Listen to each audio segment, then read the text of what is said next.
سلام عرض میکنم خدمت شما دوستان عزیز. امیدوارم که حالتون خوب باشه و هر جا هستین سالم و سرحال باشین. امروز میخوام راجع به دستگاه برش در واقع هیدرولیکی با هد متحرک صحبت کنم. یه ذره اسمش طولانیه.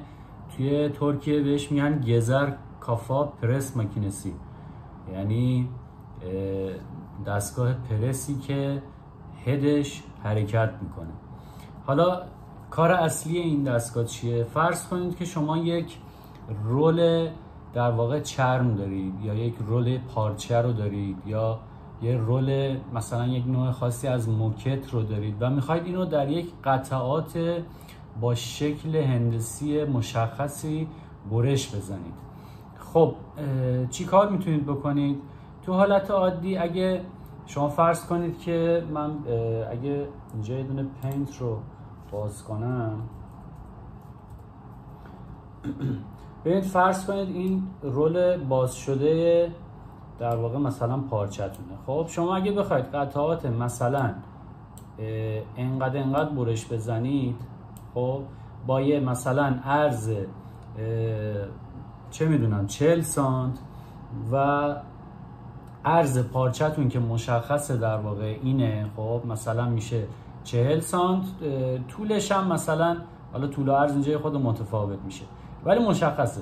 میاد از اینجا خب برش میزنید، دوباره از اینجا برش میزنید، از اینجا برش میزنید، همینجوری میرید در واقع این رول رو انقدر برش میزنید تا تموم شه. حالا فرض کنید که بخواید یک در واقع قطعات مشخصی رو از تو هر کدوم از اینا در بیارید. اون وقت چی میشه؟ ببینید فرض کنید که مثلا این رول پارچه‌تونه، میخواید اینجا یه چند تا اینجوری مثلا مستطیل برش بزنید. خب توی این ابعاد اینا رو میخواید در بیارید، یا میخواید شکل مثلا یه چه میدونم یه قلبی اینجوری مثلا از توش در بیارید. خب یا فرض کنید که یک برش مثلا مربوط به یک کیف چرمیه، یه نوع برش خاصی رو میخواید اونجا به صورت قالب در بیارید از تو این، و این یک رولیه که مثلا 100 متره 50 متر، حالا من نمیدونم تو کارخونه ها چجوری تولید میشن، 30 متره و از توی این میخواید مثلا 50 تا از این شکلا رو به صورت یک اندازه برش بزنید تو کارخونه. این دیگه اونجا اپراتور نمیاد با قیچی اینا رو دونه دونه قیچی کنه که یه دستگاهی میخواد این کار انجام بده. دستگاه برش پرس هیدرولیکی میاد این کار رو واسه ما انجام میده. فیلمشو من توی یوتیوب هم گذاشتم، بریم یه تیکه‌ای رو ببینیم. ببین این دستگاهیه که مثلا من اخیراً برنامه‌نویسیش کردم.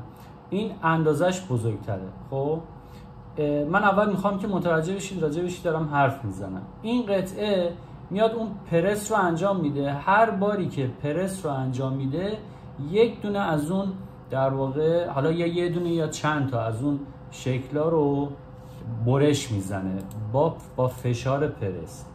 خب این دستگاه سایز بزرگه، اینا سایزهای کوچیک‌ترشه.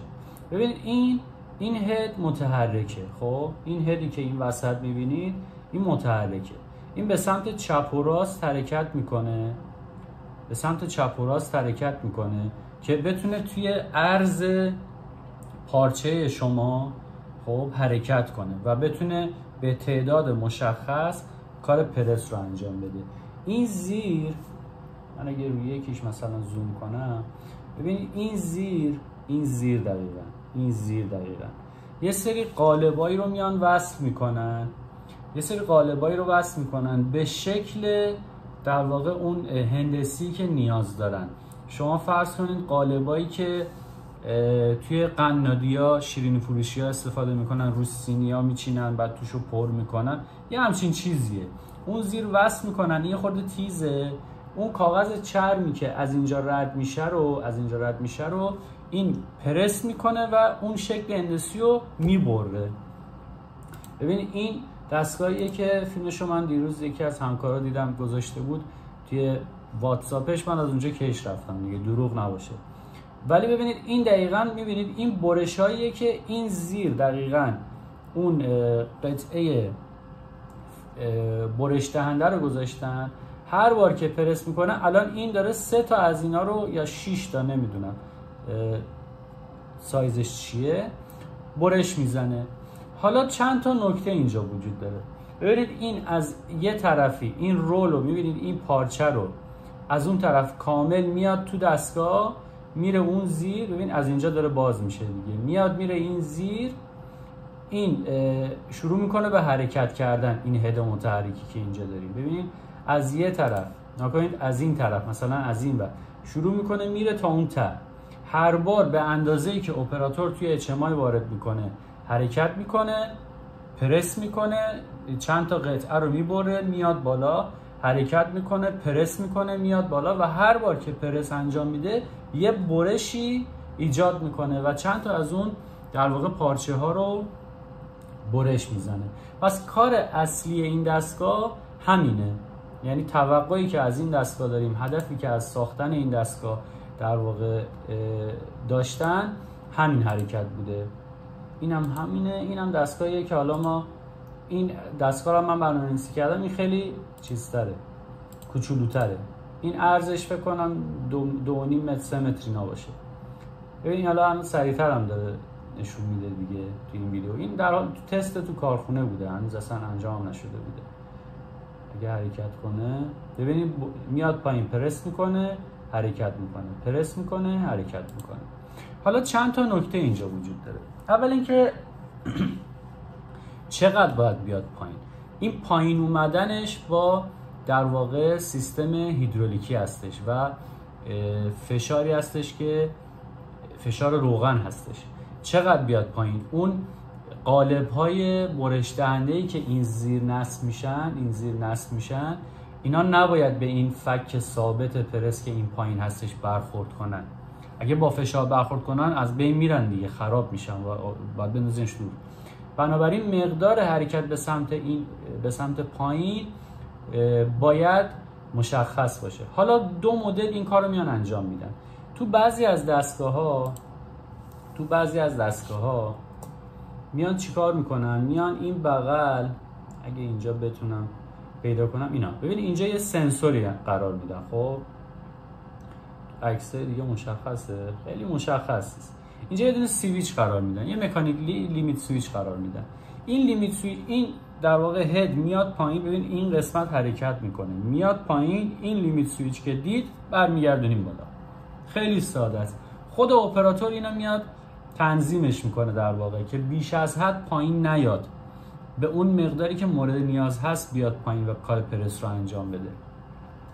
اگه بیش از حد بیاد پایین، عرض کردم اون در واقع چیزا رو، اون برش دهنده ها رو، اون قالب های فلزی رو از بین میبره و حتی خود پارچه رو ممکنه از بین ببره. بنابراین اینو خود اپراتور میاد جاش رو تنظیم میکنه، یا معمولا یه شیر یه طرفه هیدرولیکیه دیگه، شیر رو باز میکنی میاد پایین، اون سنسور که دید میبندی برمیگرده بالا. خیلی راحت. یا توی همچین دستگاهی که میبینید این خیلی بزرگتره و اینها، اینجا دیگه میایم ما از خطکش دیجیتال هم استفاده میکنیم. یعنی یک در واقع مقدار آنالوگ 0 تا 10 آمپری رو اینجا اندازه گیری میکنیم و میگیم اصلا اونجا دیگه توی HMI اپراتور میتونه بنویسه آقا 10 میلیمتر مثلا از کف بیا پایین یا بیا بالا. اون دیگه بستگی داره صفر رو تو کجا در نظر بگیری. من مثلا ضخامت پارچم 3 میلیمتره، ضخامت ورقم نمیدونم 5 میلیمتره، ضخامت این موکت من، این الان چیزی که اینجا گذاشته من دارم میبینم مثلا 2 سانته، 20 میلیمتره. اون مقداری که میخواد رو در واقع تنظیم میکنه، به اون مقدار میاد پایین، قطع میکنه میره بالا. پس این اندازه پایین بالا اومدنش با در واقع یا سنسور هستش یا یک خطکشی که اونجا وجود داره. چطوری میاد پایین؟ فشار روغن دیگه، هیدرولیک هستش.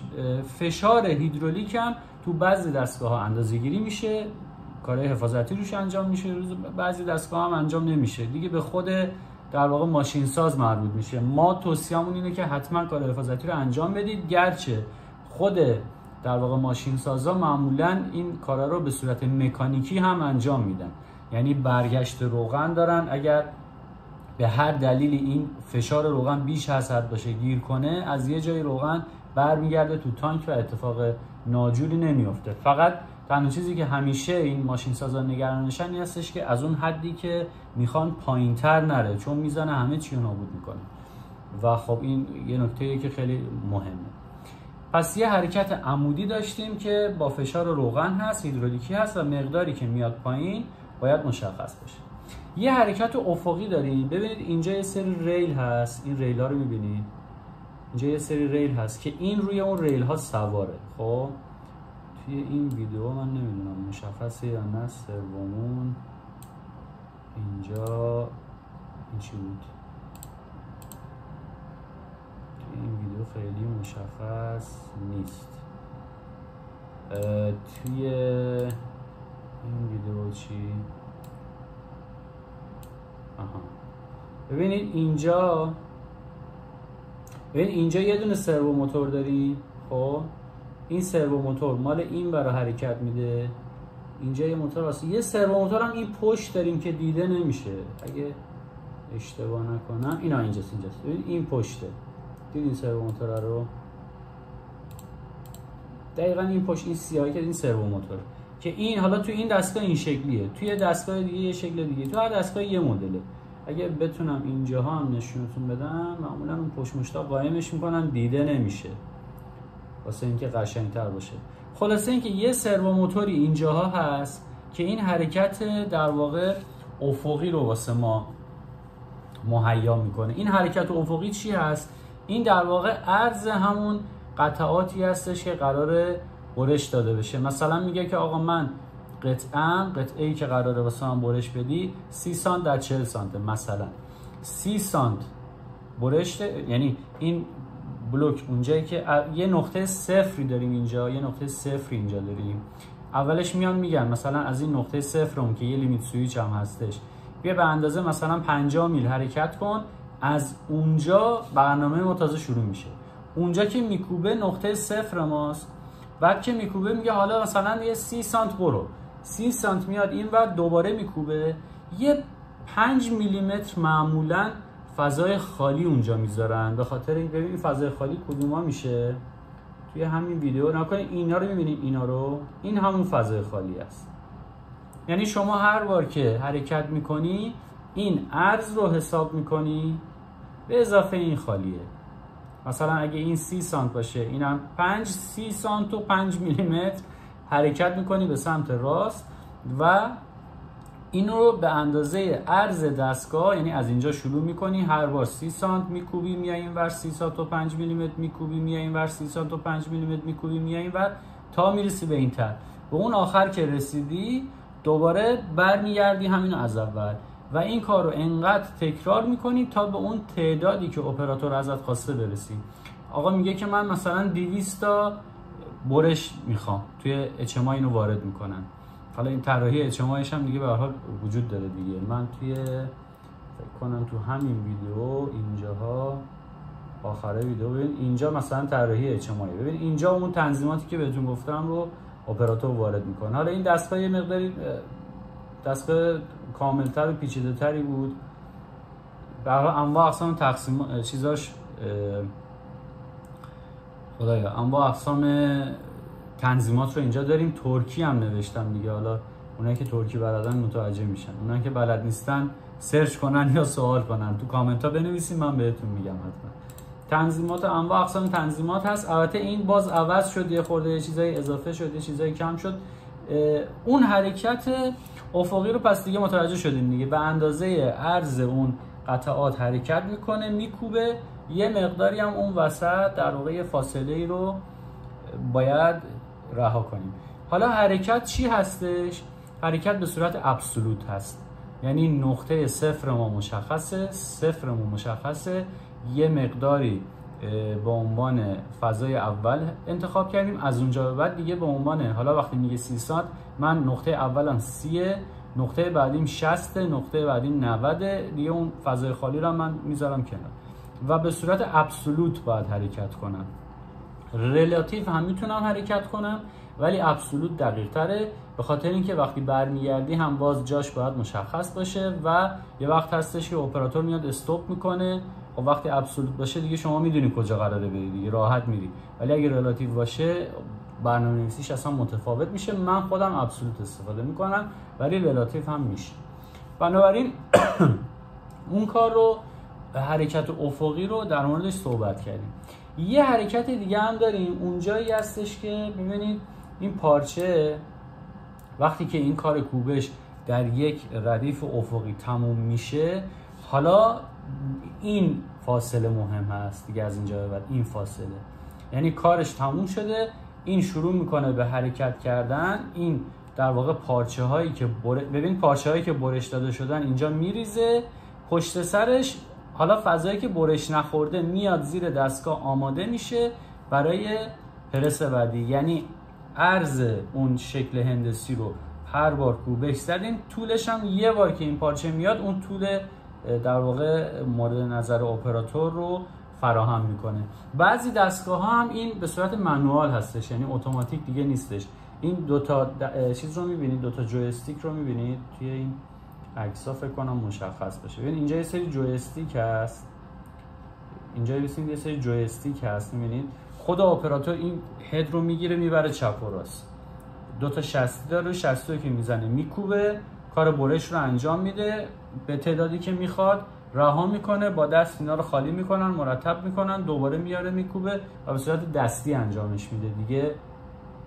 ببین اینا بعضیاشون دارن بعضیاشون ندارن، بعضیا اون حالت دستی رو دارن بعضیا اونو ندارن.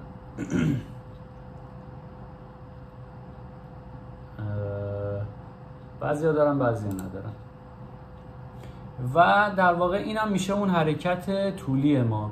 بنابراین یه حرکت عمودی داریم، یه حرکت به سمت چپ و راست داریم و یه حرکت به سمت عقب و جلو. حالا دیگه دستگاه‌های متفاوت ممکنه که یه سری در واقع متعلقات اضافه‌ای روشون وجود داشته باشه. مثلا اون رولی که از پشت سر داره پارچه رو میده، ممکنه خودش یه دونه مثلا موتور آسنکرون اونجا وجود داشته باشه. ممکنه که فشار در واقع کشش پارچه که از عقب داره میاد تا زیر دستگاه برای ماشین ساز مهم باشه. برای بعضیا مهمه، برای بعضیا مهم نیست.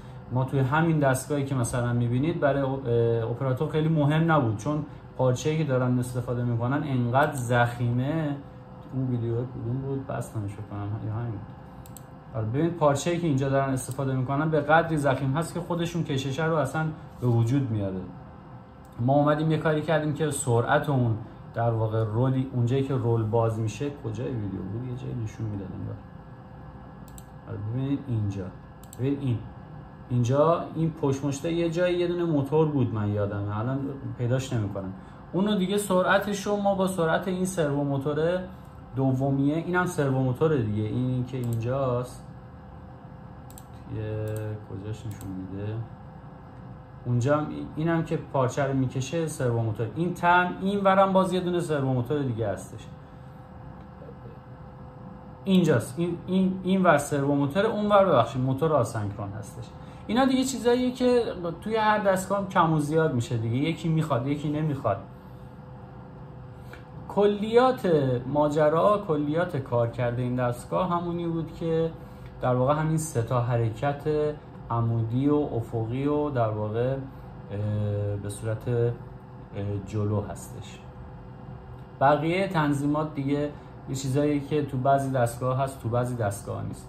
این دستگاه رو نمونه این مدل دستگاه رو خیلی اینجا استفاده میکنن. برای برش چرم هست، برای برش نمیدونم موکت هست، قطعات مختلف رو استفاده میکنن در ابعاد مختلف و کاربردهای خیلی زیادی داره.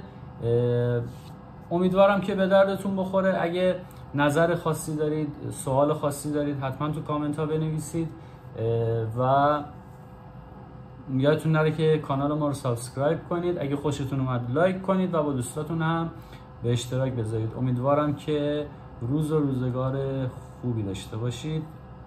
خدا نگهدار.